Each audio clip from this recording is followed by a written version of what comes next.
तो ये चार्ट है मुंबई से और इनके चार्ट का हम लोग को कंसल्टेंसी मिला है करने के लिए। एक पेड कंसल्टेंसी है। ये चेक करते हैं इस चार्ट में क्या दिख रहा है और क्या पॉसिबिलिटीज है। चलिए सबसे पहली चीज जो आपको दिख रहा होगा कि इनके बुध खराब है। यहाँ पे बुध जो है ये नीच की स्थिति में कंसिडर किए जाएंगे क्योंकि इनके बुध जो है वो खराब है, इसलिए बुध की दो राशियों से खराब प्रभाव आता है, एक 3 नंबर और एक 6 नंबर।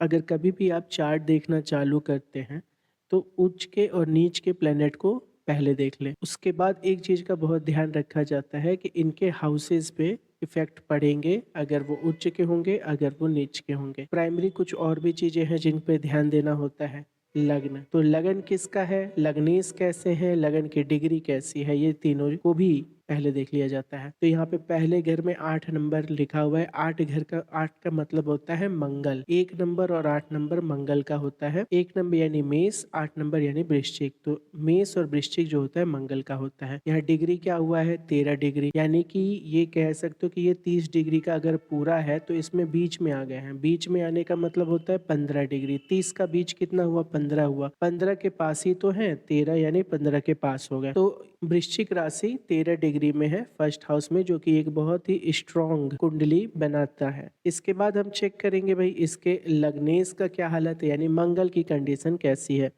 तो मंगल शनि के साथ बैठे हैं लेकिन अष्टम भाव में बैठे हैं, यानी कि ये परिवर्तन के घर में जा रहा है। परिवर्तन, कारखाना, अपना काम, अपना खुद का कारोबार, ये दिखा रहा है।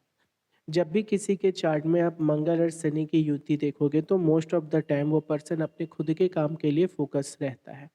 ठीक है, तो ये बहुत ज़्यादा इनके चांसेस क्या बन रहे हैं कि अपने खुद के भी काम करेंगे। चलो ये भी कंफर्म करते हैं कि क्या सच में ऐसा है।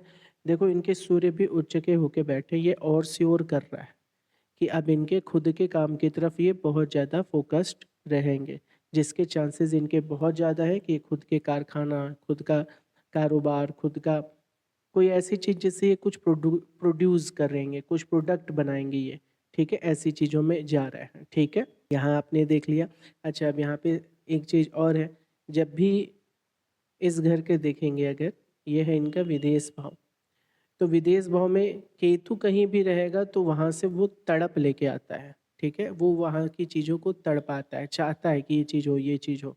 ठीक है, अब यहाँ पे दिख रहा है इनके विदेश भाव का एक्टिवेशन हो रहा है, लेकिन केतु कहता है कि हम लेट से देंगे। लेकिन एक चीज़ यहाँ पे और कंसीडर करने वाली चीज़ ये है कि इनका सूर्य जो उच्च का है वो भी यहाँ देख रहा है। ठीक है, तो यानी सूर्य का प्रभाव भी यहाँ पे नीच का पड़ रहा है। अगर आप हमारे पुराने वीडियोस को देखे होंगे तो राहु और केतु के बारे में भी हमने बताया कि इन राशियों में ये बहुत ज़्यादा प्रभावी हो जाते हैं। तो आप देखें तो यहाँ पे ये केतु बहुत ज़्यादा प्रभावी है और यहाँ से अब सूर्य का भी कंडीशन दिखा रहा है।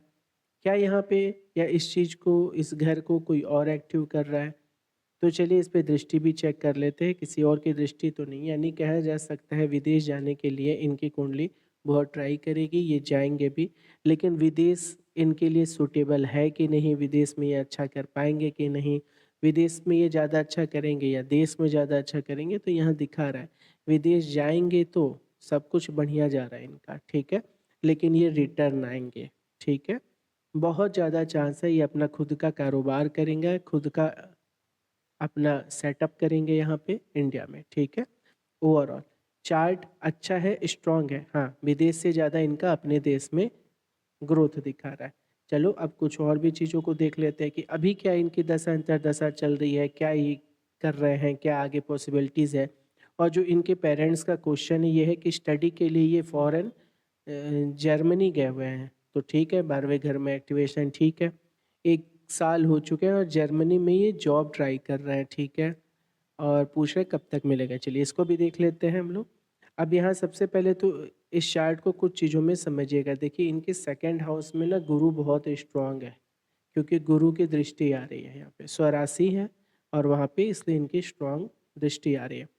तो वाणी में कंसल्टेंसी की बात करें तो बातचीत ज़्यादा करते होंगे, क्योंकि शनि मंगल एक साथ है तो थोड़ा ऐसी प्रवृत्ति होती है जो चीज़ों में ईजिली कमी निकाल लेते हैं ओवरऑल। अब इनके हालांकि हेल्थ को भी बहुत ध्यान रखने की ज़रूरत है, हेल्थ का ध्यान रखना इनको एक्सट्रीमली ज़रूरी है। खैर आइए आगे बढ़ते हैं। तो कर्म के भाव में देखेंगे, कर्म के भाव का स्वामी जो है सूर्य है और सूर्य उच्च का होकर बैठा है, जो कि बहुत अच्छी बात होती है। यानी इनके कर्म के प्रति इनका आप अच्छा रिजल्ट देखने को मिलेगा। लेकिन यहाँ पे एक चीज जानेंगे, आय सोशल कनेक्शन, आय सोशल कनेक्शन और दोस्त सोसाइटी वो इसी घर से 11वें घर से देखते हैं। इसके स्वामी जो है बुध वो खराब हुए हैं। इसके साथ साथ में परिवर्तन, ठीक है, एक परिवर्तन इनके लाइफ में या कह लो घटना, जो अभी हमने बोला कारखाना और ये सब सेटअप करना, वो भी यहाँ दिख रहा है। तो इसके स्वामी खराब हुए, यानी कह सकते हो इनके लाइफ में लगातार कुछ ऐसी घटनाएं हो रही होंगी जो इनकी ग्रोथ को रोक रहा है। कुछ चीजें तो इनके चार्ट में हम लोग को दिख रहा था। इस घर से यानी 11वें घर से ये थोड़ा सा कंपेरेटिवली बेटर रिजल्ट दे देगा। यहाँ बुध का खराब रिजल्ट उतना नहीं आएगा। क्यों नहीं आएगा? केवल बुध ही ऐसे हैं जो नीच होने के बावजूद भी इस घर को, अपने ही एक घर को देख ले रहे हैं और इसकी रिजल्ट को थोड़ा पॉजिटिव कर देते हैं। ये बढ़िया बात हो गई। प्लस यहाँ भागेश भी बैठा हुआ है। भागेश का स्वामी कौन है? 4 नंबर का स्वामी कौन है? चंद्रमा। आके कहाँ बैठा है? लाभ भाव में। तो ये भी कह रहा है कि सोशल कनेक्शन और इनकम इनका फिर बढ़िया बनते हुए दिख रहा है। अब एक ही चीज़ है जो इनको परेशान कर रहा है, वो इनके लाइफ में होने वाली घटनाएं, लाइफ में होने वाली ना चाहने वाली घटनाएं इनके साथ हो रही, जिस वजह से इनको दिक्कत फील हो रहा है। ठीक है, चलो उसके बाद बुध के खराब होने से क्या होता है, आप बुध का प्रभाव इनके व्यक्तित्व पे बहुत क्लियरली देख सकेंगे। और सूर्य को पीड़ा भी हो रही है यहाँ पे, तो बचना तो रहेगा। खैर चलिए, आइए हेल्थ को बहुत ध्यान देना रहेगा इनको। अब हेल्थ को कैसे ध्यान देना है? स्किन संबंधी समस्या, रीढ़ की हड्डी से न्यूरो से, इन सब से समस्या बहुत ध्यान देना रहेगा। आइए अब चलते हैं, देख लेते हैं। इस समय मंगल का दशा खत्म हुआ और उसके बाद से अब राहु का महादशा चालू हो चुका है। राहु का दशा चालू हुआ होगा तो ही ये विदेश गए होंगे। क्यों? क्योंकि हमने बताया था कि जब भी राहु का चालू होता है यानी आप समझो केतु का भी चालू होता है। ठीक है, तो यहाँ पे आपको दिख रहा है। और इनके पेरेंट्स ने कहा भी कि एक साल के करीबन इनको हो रहा है। चलिए आगे भी देख लेते हैं। यहाँ पे देखो राहु राहु में आ गया ना। अब यहाँ पे क्या होता है, जब भी कभी ऐसे पुनरावृत्ति होती है किसी एक ही दशा अंतर दशा में उसी की चीजें चल रही है, जैसे केतु में केतु, राहु में राहु, तो उस प्लेनेट का जो मूल व्यवहार होता है उसका पर्सन में इजाफा यानी बढ़ते हुए देखोगे, वही व्यवहार उस पर्सन में ज़्यादा देखोगे आप। तो ऐसे में इनके में 2024 तक में राहु का प्रभाव बहुत बढ़ जाता है। इसके बाद आते हैं यहाँ बढ़ते, देखिए 2024 के 7वें महीने तक ये ग्रोथ के मामले में, घटनाओं के मामले में बहुत एक्टिव हो गया था। ठीक है, ग्रोथ क्यों बोला हमने, तो ध्यान देंगे कि ग्रोथ क्यों बोला, क्योंकि ये ग्रोथ है रिलेटेड टू ऑकल्ट, गुप्त। ठीक है, गुप्त चीजों के प्रति, क्योंकि यहाँ गुरु ज्ञान है, राहु के साथ है। तो यहाँ इसके प्रति जब भी किसी को भी एस्ट्रोलॉजी में बहुत इंटरेस्ट बढ़ता है तो नॉर्मली वो राहु और गुरु के ही कार्यकाल में बढ़ता है। ठीक है, 2024 के 7वें महीने से लेकर 2024 के 12वें महीने तक, क्योंकि इनके शनि आए हुए हैं राहु के साथ, ये कोई बहुत अच्छी पीरियड इसको कंसिडर नहीं किया जाता है। ठीक है, अब आइए इनका एक खराब प्लेनेट बुध भी आया हुआ है 2025 के 5वें महीने तक। तो खैर कोई नहीं, ये जो बुध है ये इनके लिए बेहतर नहीं दे पाएंगे, तो इसको भी कोई बहुत अच्छा, यानी कह सकते हैं 2024 के 7वें महीने से 2025 के 5वें महीने तक इनकी लाइफ में बहुत ज़्यादा भागम भाग या रफ लाइफ बन जाती है। ठीक है, केतु का भी टाइम चलेगा, तो केतु में ये 12वां घर यानी विदेश से रिलेटेड खैर घटनाएं बढ़ी हुई होंगी और विदेश में भी हो घटना बढ़ रही होगा। इसके अलावा जैसे मान लो कि ये लोग इस बीच जब भी केतु का टाइम आता है तो लोग प्रार्थना में थोड़ा ज़्यादा टाइम देने लगते हैं, भगवान को थोड़ा ज़्यादा टाइम देने लगते हैं, स्पिरिचुअलिटी को थोड़ा ज़्यादा टाइम देने लगते हैं, ओवर थिंकिंग को थोड़ा ज़्यादा टाइम देने लगते हैं, निद्रा को लेके थोड़ी प्रॉब्लम आ जाती है। ठीक है, अब यहाँ पे आएंगे 2025 के 7वें महीने से लेके 2025 के 12वें महीने के बीच में इनका जो शुक्र है वो सप्तम में बैठा है। तो इस दौरान इनका भोग विलास, लग्जरियस लाइफ, फिर आपके लाइफ, इनके लाइफ में किसी का आना, किसी फीमेल का आना, ये सब देखने को मिलता है 2025 के 12वें महीने तक। अब क्योंकि 2025 खत्म हो रहा है और इनका क्वेश्चन भी अभी का ही है कि कब इनको जॉब मिल सकती है, तो देखो इनका सूर्य आ गया है और सूर्य कहाँ बैठा था इनका? जॉब वाले घर में बैठा है। वो भी उच्च का होके बैठा है, कर्म का स्वामी, यानी इनको सूर्य ही इनको जॉब देगा। ठीक है, तो दिसंबर में इनके जॉब लगने की संभावना सबसे प्रबल है। दिसंबर में भी अगर हम लोग कहें तो सबसे अच्छा चांस कौन जनरेट करके देगा, तो यहाँ पे आप देखोगे तो चंद्रमा जनरेट करके देंगे, यानी दिसंबर में जनरेट करके देंगे। और एक यहाँ पे आपके 2026 का पहले महीने में भी चांसेस बन रहा है सेकेंड वीक की तरफ। ठीक है, तो दिसंबर और इसमें बन रहा है। अब यहाँ पे एक बार याद रखिएगा कि एक बार बुध और आए थे 2024 के 12वें महीने से 5वें महीने, तो ये भी इनको फायदा दिया होगा, लेकिन ये वो फायदे होते हैं जिनका ये लोग बहुत पॉजिटिव तरीके से, या कह सकते हो एक ऐसा फायदा जिसको हम लोग फायदा नहीं कह सकते। ये हमने कई बार एग्जाम्पल में भी समझाया है और लाइव सेशन में भी बताया था कि कैसे आप इस चीज़ को समझोगे, क्योंकि एक नीच प्लेनेट है, वो आपके लिए कुछ करना तो चाहता है लेकिन उसकी पोटेंशियल नहीं है, वो नीच है खुद, तो वो आपके लिए करेगा तो डेफिनेटली करेगा, लेकिन वो कई ऐसी चीज़ करेगा जो अच्छा नहीं लगता है। ठीक है, जैसे कि एक एग्जाम्पल के तौर पे आपको फिर से याद दिला दें कि एक पर्सन के सूर्य का समय था जो कि नीच थे उनके प्लेनेट सूर्य, और लाभ का संभावना बन रहा था, तो उस सूर्य ने क्या किया, उनके पिता की डेथ हुई और उनका गवर्नमेंट जॉब उनको मिला। अब ये गवर्नमेंट जॉब वो पर्सन पसंद तो नहीं करेगा, लेकिन दिया ना उसने, जो आपका नीच प्लेनेट है। तो ऐसे ही करते हैं, नीच प्लेनेट आपको कुछ देता तो है लेकिन आपको पसंद नहीं आता है वो तरीका। जैसे किसी ने लोन का अप्लाई किया और लोन मिल गया, तो पैसे तो मिल गए लेकिन वो एक बर्डन है, समझ रहे हैं आप।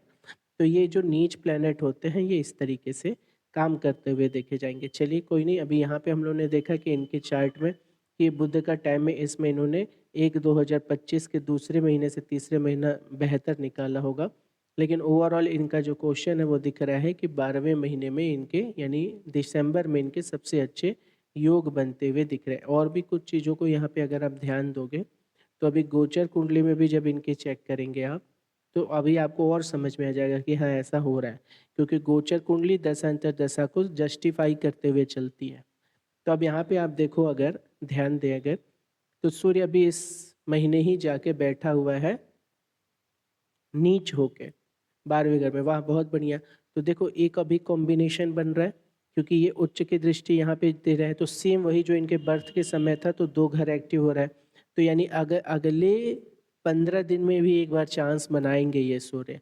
अब ऐसा क्यों बनाए, तो आप दशा में देख के हम बता दे रहे हैं कि किसकी हेल्प लिया इन्होंने ये करने के लिए। तो यहाँ राहु थे, सॉरी, तो यहाँ राहु थे ही हमारे, तो राहु के साथ साथ में अभी को हम लोग ने देखा कि राहु में केतु 12वां घर चल रहा है। ठीक है, अभी को जो महीना चल रहा है इनके नवंबर, ठीक है, नवंबर शुक्र ही चल रहा है, बढ़िया बहुत बढ़िया, यानी 12वां घर पूरी तरीके से एक्टिव हो गया। वो शुक्र का ही 12वां घर जो इनका है वो शुक्र की राशि बैठा है, वहाँ पे 7 नंबर लिखा है, तो ये पूरी तरीके से क्या हुआ, शुक्र का घर एक्टिव हो गया है, यानी 12वां घर पूरी तरीके से एक्टिव है।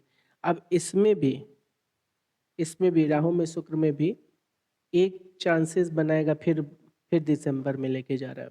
ओके, यानी कि दिसंबर तक खींचने की कोशिश करेंगे। एक यहाँ बनेगा चांस इनका, यानी गोचर में हम लोग अगर कहें तो ये सूर्य इनका बहुत अच्छा व्यवस्था सेट करेंगे, लेकिन हो नहीं पाएगा।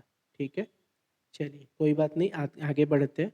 तो सूर्य फिर यहाँ जब आएंगे तो ये पॉजिटिव रिस्पांस देते हैं, बहुत पॉजिटिव रिस्पांस मिलता है यहाँ पे भी, क्योंकि लग्न का सूर्य सबको बहुत ज़्यादा भाग्य से रिलेटेड कर देता है, जोड़ देता है भाग्य से।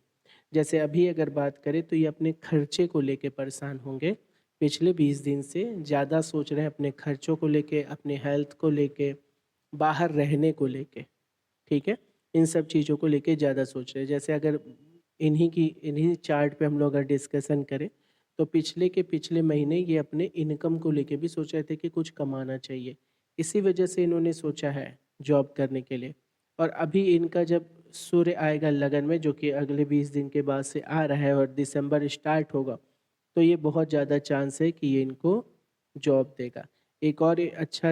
एक और अच्छी चीज़ बनती हुई दिख रही है कि जॉब के घर का स्वामी यानी मंगल भी लगन में बैठा है, ये 2 महीने तक रहेगा, यानी चांसेस इनके अच्छे बन रहे हैं कि लाभ मिले। साथ साथ में 1 महीने के अंदर ही बुध भी बैठा है। वैसे तो आगे के 15 दिन बहुत इंपॉर्टेंट है, नहीं तो दिसंबर में तो ये जॉब देगा ही देगा। ठीक है, तो इनके जॉब से रिलेटेड ये बातें हो गई। ठीक है। अच्छा, अब ये तो हम लोग ने बता दिया जॉब से रिलेटेड जो भी था। इनको एक पूजन कहा गया था, तो उम्मीद करते हैं कि इन्होंने वो पूजन करवा लिया होगा, और नहीं तो फिर पूजन वो करवा लेंगे, वो ज़रूरी है इस चार्ट में। और ओवरऑल चार्ट ठीक है, पूजन कराने के बाद चीज़ें और बेहतर देखने को आपको मिलेगा। मिलते हैं आप सभी से फिर नेक्स्ट वीडियो में, तब तक के लिए नमस्कार, शुभ रात्रि।